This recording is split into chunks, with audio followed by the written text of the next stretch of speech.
Good morning students. तो आज हम करेंगे अपनी exercise 3.5 and cross multiplication method. But before that 3.4 का एक लास्ट सम जो है वो रह रहा था, पहले हम उसको कंप्लीट करते हैं, then we will start our cross multiplication method. ठीक है, तो क्वेश्चन 2 का 5th पार्ट है exercise 3.4। Question 2 part 5th। A lending library has a fixed charge for the first 3 days and an additional charge for each day thereafter. First 3 days का तो है fixed charge और उसके बाद charge per day। ठीक है, एक लाइब्रेरी है जो बुक्स पे चार्ज लगाती है इस तरह से कि पहले 3 दिन का तो एक फिक्स चार्ज रहेगा, उसके बाद मान लो पहले 3 दिन के 5 रुपए लगते हैं, उसके बाद पर डे का आपको 1 रुपी एक्स्ट्रा देना पड़ेगा। ठीक है, now the question is Sarita paid ₹27 for a book kept for 7 days. अगर सरिता ने उस बुक को 7 डेज के लिए रखा है तो शी हैज टू पे 27 रुपीज। एक इक्वेशन यहां से बनेगी। उसके बाद है and while she page ₹21 for the book she kept for 5 days. अगर वो बुक को 5 डेज के लिए रखती है तो शी हैज टू पे ₹21। तो हमें निकालना है उस लाइब्रेरी का फिक्स चार्ज कितना है एंड चार्ज पर डे कितना है। तो आई थिंक क्वेश्चन क्लियर हो गया होगा आपको। Now what we are doing, देखिए हम फिक्स चार्ज को x ले लेते हैं और चार्ज पर डे को y ले लेते हैं। ठीक है, अब ये जो 7 डेज है, 7 डेज को मैं 3+4 में ब्रेक कर सकती हूँ। 3+4 में क्यों किया है, क्योंकि पहले 3 दिन का तो फिक्स चार्ज लगेगा। ठीक है, और 4 डेज का पर डे के हिसाब से लगेगा। तो पहले 3 दिन के कितने रुपए देने पड़ेंगे, x रुपीज, और 4 दिन का पर डे के हिसाब से y रुपीज है। मतलब 1 दिन का y रुपी, 2 दिन का 2y, 3 दिन का 3y, 4 दिन का 4y। ठीक है, तो ये मिला के कितना हो गया 27। ये फर्स्ट इक्वेशन हो गई। सिमिलरली 5 डेज के 21, तो 5 डेज को मैं कैसे स्प्लिट कर सकती हूँ, 3+2, 3 में ही करना है क्योंकि फिक्स चार्ज 3 दिन का है। ठीक है, तो पहले 3 दिन के तो हमारे x रुपीज लग गए और 2 दिन के एक्स्ट्रा चार्ज कितना लगेगा 2y, पर डे के हिसाब से लगेगा, तो 2 into y 2y, ये हो जाएगा आपका 21 रुपीज। तो this is the first equation, this is the second equation. Now we will solve it by elimination method. यहाँ देखिए कोफिशिएंट सेम है, जस्ट हमें क्या करना है, सब्ट्रैक्ट करना है। तो I am subtracting first minus second, sign change कर रही हूं, कैंसिल हो गया, 2y is 6, y is equal to 3। तो आपका जो पर डे चार्ज है ये आ चुका है ₹3। ठीक है, इस y की वैल्यू को फर्स्ट इक्वेशन में मैं पुट करती हूँ, पुट इन फर्स्ट इक्वेशन। तो x plus 4 into 3 is 27, x plus 12 is 27, and you will get x is equal to 27 minus 12, that is 15। तो x की वैल्यू आ चुकी है आपकी ₹15। तो चेक कर लेते हैं 7 डेज के 27 रुपीज कैसे लगेंगे। देखो 7 दिन का मतलब 3 और 4 होएगा, पहले 3 दिन के लग गए 15 रुपए। ठीक है, 4 दिन बचे, पर डे के 3 रुपए, तो 4 दिन के कितने हो गए, 4 3 जा 12, तो 15 + 12 कितने हो गए 27। सिमिलरली 5 दिन को कैसे लिखेंगे, 3+2, तो 3 डेज के पहले 3 दिन का तो फिक्स चार्ज है, 15 रुपए इसके हो गए, और 2 दिन को कैसे लेंगे 3 के हिसाब से, 1 दिन के 3 रुपए, तो 2 दिन के 6 रुपए, 15 और 6 कितना हो गया 21। ठीक है, तो हमारा आंसर बिल्कुल करेक्ट है। ये है आपका fix charge and this is the charge per day. ठीक है, आई थिंक समझ आ गया होगा आपको। Now we move on to the cross multiplication method. ठीक है, अब हम क्रॉस मल्टीप्लीकेशन मेथड पे चलते हैं। हमने लीनियर इक्वेशंस को सॉल्व करने के, this is the last method जो मैं आज बता रही हूँ, क्रॉस मल्टीप्लीकेशन मेथड। हमने अभी तक कौन से मेथड्स किए हैं, we have done the graphical method, जो सबसे हमने फर्स्ट किया था, ग्राफ ड्रॉ करते हैं। उसके बाद we did the substitution method, हमने सब्स्टिट्यूशन मेथड किया था, मतलब एक इक्वेशन में से हम x की वैल्यू निकाल रहे थे या y की और दूसरी में पुट कर रहे थे। उसके बाद we did the elimination method.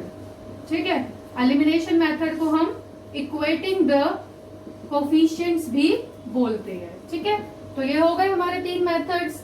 Now the fourth one is cross multiplication method, जिसको हम आज करने वाले हैं, ठीक है। Cross multiplication method. तो होता क्या है, हमारे पास 2 इक्वेशंस है, a1x b1y c1 equal to 0, a2x b2y plus c2 equal to 0। जो 2 इक्वेशंस हमें दी होंगी ना, पहले उनको स्टैंडर्ड फॉर्म में लेके आना आप लोगों को। स्टैंडर्ड फॉर्म मतलब पहले x की टर्म, फिर y की टर्म, फिर कांस्टेंट एंड देन 0। फिर क्या करना है, ये जो b1 b2 है ना, y के कोफिशिएंट्स, यहां से शुरू करेंगे लिखना, b1 b2 c1 c2, उसके बाद a1 a2 और उसके बाद दोबारा b1 b2। ऐसे ना 4 कॉलम्स बना लेंगे स्टार्टिंग फ्रॉम b1 b2, ठीक है। इसके बाद क्या करना है, यहां लिखेंगे x, यहां लिखेंगे y और यहां लिखेंगे 1, ठीक है। फिर यहां x y 1 in the denominator b1 को c2 के साथ मल्टीप्लाई करना है माइनस b2 c1, ठीक है। और y के डिनोमिनेटर में c1 a2 minus c2 a1। उसके बाद 1 के डिनोमिनेटर में a1 b2 minus a2 b1। अब यहां तक इसको सॉल्व कर लेंगे और यहां से हम x और y की वैल्यूज को कैलकुलेट करेंगे, ठीक है। तो मैं आपको एक क्वेश्चन करके बताती हूँ, तभी आपको समझ आएगा। फॉर एग्जाम्पल एक्सरसाइज 3.5 का जो फर्स्ट क्वेश्चन है, उसका second part I am doing. First question का second part 2x plus Y equal to 5, 3x plus 2y equal to 8, ठीक है। ये इक्वेशंस हैं। फर्स्ट ऑफ ऑल हमें क्या करना है, इनको स्टैंडर्ड फॉर्म में लेके आना, मतलब x की टर्म, y की टर्म, कांस्टेंट एंड देन 0। तो I am changing it into the standard form, -5 equal to 0, -8 equal to 0। आ गई दोनों इक्वेशन। फिर क्या करना है, b1 b2 से शुरू करके 4 कॉलम बनाने हैं। तो y का कोफिशिएंट यहाँ 1 है, 1 2, -5 -8, देन x का कोफिशिएंट 2 3, देन y का कोफिशिएंट 1 एंड 2। फिर यहाँ x लिखना था, यहाँ y लिखना था और यहाँ 1, ठीक है। इसके बाद दोबारा x y 1 इनका डिनोमिनेटर। फिर क्या करना है, x के डिनोमिनेटर में क्या आएगा, -8, 1 इंटू -8, तो -8 आ गया। माइनस का साइन, माइनस हमारा फॉर्मूले का माइनस है। क्या करना है, 2 इंटू -5, ठीक है, 2 इंटू -5। तो what you will gate, -8 minus minus plus 10, that is x y में 2। ये आ चुका। नाउ y पे चलते हैं, -5 इंटू 3, ठीक है, ये हो गया। माइनस फॉर्मूले का, -8 इंटू 2, तो आपको क्या मिलेगा यहां से, -5 इंटू 3 -15 होएगा, माइनस माइनस प्लस हो गया, 8 2 जा 16 and you will get y by 1, ठीक है। इसके बाद 1 के नीचे आ जाइए, 1 का जो डिनोमिनेटर है 2 2 जा -3 इंटू 1, तो यहां देखिए व्हाट वी विल गेट, 2 2 जा 4 -3 and you will get 1 by 1। इतना समझ में आ गया। अब हमें क्या करना है, इसका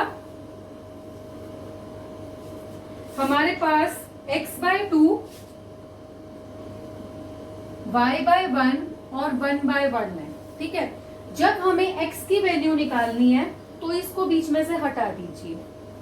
x की वैल्यू कैसे आएगी, इन दोनों को यूज कीजिए। x by 2 equal to 1 by 1, तो क्रॉस मल्टीप्लाई कर रही हूँ, x इक्वल टू 2। जब मुझे y की वैल्यू निकालनी है तो इसको हटा दीजिए। I will get y by 1 equal to 1 by 1, y equal to 1। तो हमारा सॉल्यूशन क्या है, x equal to 2 and y equal to 1। ठीक है, आप इसको चेक भी कर सकते हैं बाय एलिमिनेशन मेथड या सब्स्टिट्यूशन मेथड, जिससे आपको समझ आए। ओके, तो this is the cross multiplication method. एक बार फिर एक्सप्लेन कर रही हूँ। सबसे पहले इक्वेशंस को स्टैंडर्ड फॉर्म में लेके आइए। इस फॉर्म में x की टर्म y की टर्म कांस्टेंट इक्वल टू 0। उसके बाद स्टार्ट कीजिए y के कोफिशिएंट्स से, b1 b2 c1 c2 a1 a2 b1 b2, b1 b2 c1 c2 a1 a2 b1 b2, then x y 1, ठीक है, x y 1 डिनोमिनेटर्स में आ जाइए। x के डिनोमिनेटर में b1 c2 minus b2 c1, c1 a2 minus c2 a1 1 के denominator में a1 b2 minus a2 b1। उसके बाद जब हमें x की वैल्यू निकालनी हो तो इसको हटा लीजिए, x को इसके साथ इक्वेट कीजिए। फिर जब y की वैल्यू निकालनी है तो इसको हटा दो और इसको इसके साथ इक्वेट कीजिए, क्रॉस मल्टीप्लाई कीजिए and you will get your answer. ठीक है, तो आई थिंक आपको क्रॉस मल्टीप्लीकेशन मेथड जो है वो क्लियर हो गया होगा। तो अब मैं क्या कर रहे हैं, एक्सरसाइज 3.5 को स्टार्ट कर रही हूं एक बार। Starting from exercise 3.5, question first. The first question is, आपको पेयर ऑफ लीनियर इक्वेशंस दिया हुआ है, 4 पेयर ऑफ लीनियर इक्वेशंस हैं और चेक करना है इसमें से किसका यूनिक सॉल्यूशन है, किसका नो सॉल्यूशन है या किसका इनफाइनाइट सॉल्यूशंस है। In case there is unique solution, find it by using cross multiplication। तो सबसे पहले तो आपको ये चेक करना है कि इसका यूनिक सॉल्यूशन है या नो सॉल्यूशन है या इनफाइनाइट, जो हमने स्टार्टिंग में मैंने आपको बताया था। एक बार फिर रिपीट कर रही हूँ, a1 by a2 not equal to b1 by b2, this is the case of unique solution। Unique solution का मतलब क्या होता है, एक सॉल्यूशन, इंटरसेक्टिंग लाइंस होती हैं, ये एक जगह पे कहीं पे कट करती है तो एक ही सॉल्यूशन होता है।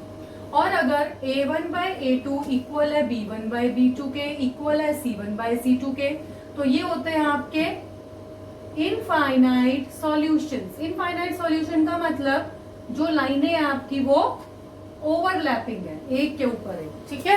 तो बहुत सारे कॉमन पॉइंट्स हैं। इसके बाद if a1 by a2 is equal to b1 by b2 but not equal to c1 by c2, this is the case of no solution। तो लाइंस आपकी कैसी रहती हैं, पैरेलल, ठीक है। ये पैरेलल लाइंस है, मतलब ये कहीं भी इंटरसेक्ट नहीं करती हैं। तो हमको चेक करना है, सबसे पहले तो चेक करना है कि किसका यूनिक सॉल्यूशन है। अगर यूनिक सॉल्यूशन है तो हमें आंसर निकालना है, अदरवाइज आंसर नहीं फाइंड आउट करना, ठीक है। तो जैसे फर्स्ट क्वेश्चन है आपका, x minus 3y minus 3 is 0, 3x minus 9y minus 2 is 0।